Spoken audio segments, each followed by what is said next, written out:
NDA women MPs staged a dharna in the Parliament complex on Friday after the Constitution Amendment Bill related to women's reservation was defeated in the Lok Sabha, raising slogans against the opposition and accusing it of blocking women's empowerment.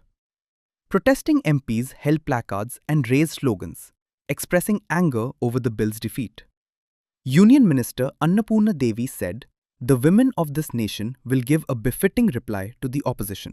वर्षों से जो कांग्रेस इंडी गठबंधन की मंशा नारी शक्ति bill को पास नहीं होने देना था, आज उनकी मंशा करोड़ों देशवासियों ने देख लिया कि वो नहीं चाहते कि महिलाएं विधानसभा और लोकसभा में पहुंचे, किंतु परंतु करके उनको बिल रोकना था, उन्होंने रोका। अब हिंदुस्तान की नारियां अब नहीं सहेंगी और करारा जवाब कांग्रेस और इंडी गठबंधन को देने वाली है।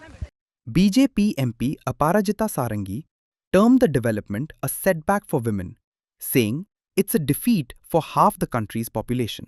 ये हमारी हार नहीं हुई, ये देश की आधी आबादी की हार है और इन लोगों ने अपनी अहम की वजह से महिलाओं का साथ छोड़ दिया। बहुत दुख की बात है।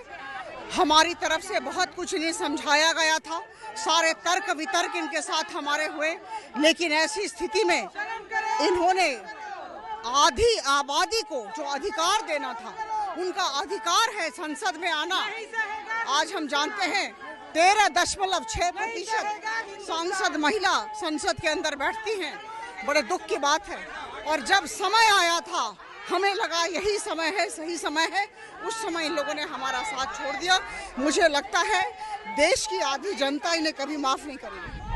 BJP MP Bansuri Swaraj also targeted the Congress, alleging that it had cheated women of the country and was only seeking political gains. विपक्ष आप पे आरोप लगा रहे कि आप लोग सही। बारिश हो रही है क्योंकि आज प्रकृति भी आहत होकर अपना आक्रोश प्रकट कर रही है।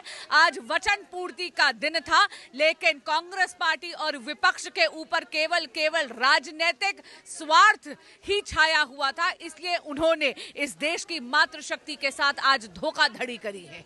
आप देख लीजिएगा, वो पूरी की पूरी भारत की मातृशक्ति के आक्रोश का पात्र बनेंगे इस वजह से।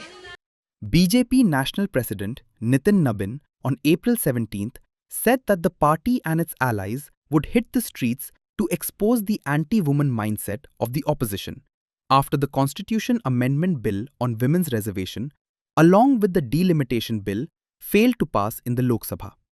While 298 members voted in favor of the bill, 230 voted against it.